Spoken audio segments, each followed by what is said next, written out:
గోవర్ధన్ కానీ, మాజీ మంత్రి గోవర్ధన్ కానీ ఈ విధంగా వరుసపెట్టి పరామర్శ యాత్రలు చేస్తారు. అయితే ఇన్ని యాత్రలు చేస్తున్నప్పటికీ అంటే వాళ్ళ నాయకులు ఎన్ని తప్పులు చేసినా వాళ్ళని పరామర్శించడానికి వెళ్తున్నారు. అటు శ్రీకాకుళంలో సిదిరి అప్పలరాజుని కానీ వెళ్తున్నారు. అయితే మద్యం కుంభకోణం విషయంలో మాత్రం ఎవరిని ఇప్పటివరకు ఆయన పరామర్శించలేదు. $1 మిలియన్ ప్రశ్నగా భాస్కర్ రెడ్డి, మిథున్ రెడ్డి దగ్గర నుంచి చూస్తే ఇప్పుడు కారుమూరు దాకా ఇదే పందా వ్యవహరిస్తున్నాడు. ఏంటని ఈ ఒక్క విషయంలో మాత్రం ఇలా ఎందుకు వ్యవహరిస్తున్నాడు అనేది?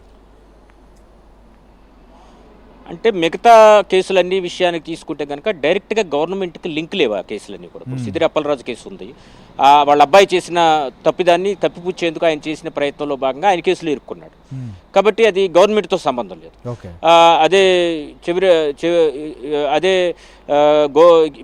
రామకృష్ణారెడ్డిది ఉంది, పిన్నెల్లి సోదరులకి సంబంధించి వెంకటరెడ్డి రామకృష్ణ పిన్నెల్లికి సంబంధించి నెల్లూరు జైల్లో వారిని పరామర్శించాడు. ఆయన ఈవీఎం ధ్వంసం చేసిన కేసులో ఆయన అరెస్ట్ అయ్యాడు. అతని మీద ఉన్న కేసు వ్యక్తిగతమైన కేసు. ఇటువంటి వ్యక్తిగతమైన కేసుల్లో తప్పు చేసినందుకు స్పష్టంగా కనిపిస్తున్నా వాళ్ళని పరామర్శించే మిషతో వెళ్ళి అక్కడ నానా హంగామా సృష్టించి ఆఖరికి ఎవరైతే ఈ జగన్ కోసం రోడ్లెక్కి లేదా పార్టీయే డబ్బులు ఇచ్చి బాటిల్ ఇచ్చి బయటకు తీసుకొచ్చిన వాళ్ళందరూ కూడా కేసులు ఇరుక్కోవాల్సిన పరిస్థితి కూడా మనం చూసాం. అంటే ఇవన్నీ కూడా వ్యక్తిగతమైన కేసులకైతే మాత్రం ఆయన పరామర్శకు వెళ్తున్నాడు. ఏదైతే ఖచ్చితంగా తన మెడకు చుట్టుకుంటుంది, అటు తిరిగి ఇటు తిరిగి ఆఖరికి అది ప్రభుత్వం ఆనాటి ప్రభుత్వ పెద్దలు ఎవరైతే ఉన్నారో వాళ్ళకే చుట్టుకుంటుంది అని అనిపించినటువంటి మద్యం కేసు విషయంలో మాత్రం జగన్మోహన్ రెడ్డి చాలా పక్కాగా వ్యవహరిస్తున్నాడు, ఒక ప్రొఫెషనల్గా వ్యవహరిస్తున్నాడు. నిజం చెప్పాలంటే ఆ కేసుకు వెళ్ళిన వాళ్ళు పరామర్శిస్తే కనుక నీకేం సంబంధం అని అడుగుతుంది కాబట్టి రేపు పొద్దున ప్రభుత్వం అంటే నీకు కూడా దీనిలో సంబంధం ఉంది, వాళ్ళ చివరికి అది ఆ తీగ మొత్తం కూడా కింగ్ పిన్ దగ్గరికి వస్తుంది, నీ దగ్గరికి వస్తుంది అని భయంతోనే ఈరోజు వెళ్ళామని ఎవరైనా అంటారేమో అనే అనుమానంతో ఆయన వెళ్ళడం లేదు. ఇప్పుడు ఇందులో ఉన్నటువంటి కేసిరెడ్డి రాజశేఖర రెడ్డి ఎవరైతే ఉన్నారో ఆయన ఐటీ సలహాదారుగా గతంలో పనిచేశారు. అదేవిధంగా విజయసాయి రెడ్డిని కూడా ఒకసారి విచారణకు పిలిచారు.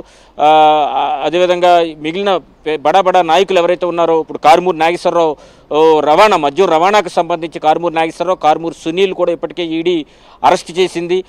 దాంట్లో స్పష్టంగా ఆధారాలు ఉన్నట్టు కూడా తేల్చేసింది.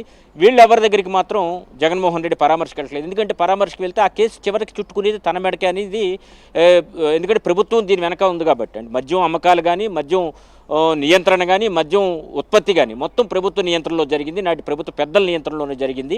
కాబట్టి చివరికి తనకే చుట్టుకుంటే కనుక ఆ రోజు పరామర్శకు వెళ్ళావు, ఇప్పుడు నీ మీద నువ్వు దీనికి ఏం సమాధానం చెప్తావని ఎవరన్నా ప్రశ్నిస్తారనే ఉద్దేశంతో ముందస్తుగా కొంత జాగ్రత్త పడుతూ వాళ్ళెవరు పరామర్శకు అయితే వెళ్ళటం లేదు.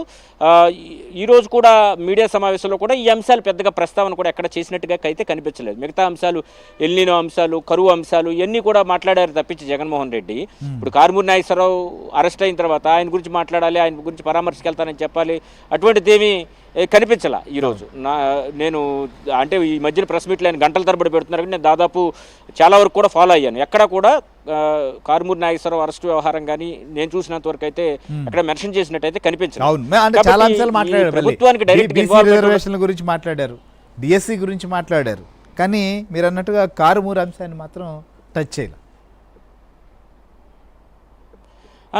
ప్రతిసారి కూడా మన సిదిరి అప్పలరాజు వ్యవహారాన్ని కూడా టచ్ చేస్తూ 35 ఏళ్ల వ్యక్తి, జీవితం అయిపోయిన వ్యక్తిని గుద్దేస్తే అతను పడిపోతే చిన్ని పిల్లోడి మీద కేసు పెట్టేశారు అని చెప్పేసి మన ప్రెస్ మీట్లో కూడా ప్రస్తావించిన పరిస్థితి అయితే ఉంది. ఈసారి మాత్రం ఇటు కారుమూరి నాగేశ్వరరావు గురించి కానీ, ఆయన కుమారుడు అరెస్ట్ గురించి కానీ, ఆయన కుటుంబ సభ్యుల ఇన్వాల్వ్మెంట్ గురించి కానీ ఎక్కడా కూడా మెన్షన్ చేయలేదు.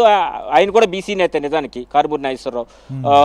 అలాంటి బీసీ నేత అంతకుముందేమో సిదిరి అప్పలరాజునేమో బీసీ నేత మీద కేసులు పెడతారా, వాళ్ళ అబ్బాయిని జీవితాన్ని భవిష్యత్తును నాశనం చేస్తారా అని మత్స్యకారుల పడవ బోల్తాయి చనిపోయారు సముద్రంలో, అటువంటి మత్స్యకారుల కుటుంబాల దగ్గరికి వెళ్ళి మాట్లాడిన జగన్మోహన్ రెడ్డి ఇప్పుడు కారుమూరి నాగేశ్వరరావు కూడా బీసీ నేతే కాబట్టి ఆయన గురించి ఎందుకు మాట్లాడలేదనేది కూడా వైసీపీ వర్గాలే ప్రస్తుతం ప్రశ్నిస్తున్న పరిస్థితి అయితే ఉంది. ఈ విషయం పైన పార్టీలోగానే కాదు అటు రాజకీయ వర్గాల్లో కూడా చర్చ అయితే నడుస్తోంది. అయితే ఈ విషయంలో ఎందుకు ఆయన మెన్షన్ చేయట్లేదంటే డైరెక్ట్గా ఆయన ఇన్వాల్వ్మెంట్ ఇందులో ఉంది కాబట్టి, అంటే గవర్నమెంట్ దీని వెనక ఉంది కాబట్టి, ఆయన ఉన్న హయాంలో ఎంత జరిగింది కాబట్టి చివరికి చుట్టుకునే తనకే అనే అనుమానంతో దీన్ని ఏ విధంగా అయినా సరే టచ్ చేస్తే చివరికి తన వేళ్లే కాలుతాయనే ఉద్దేశం ఉన్నదేమో, అందుకే ఆయన ఈ విషయంలో మాట్లాడడం లేదు, పరామర్శల ఊసు ఎత్తడం లేదనేది అర్థమవుతోంది. రైట్. ఏంటి అసలు బీసీ రిజర్వేషన్ పైన కూడా చాలా సుదీర్ఘంగా మాట్లాడినటువంటి పరిస్థితిని చూసాం.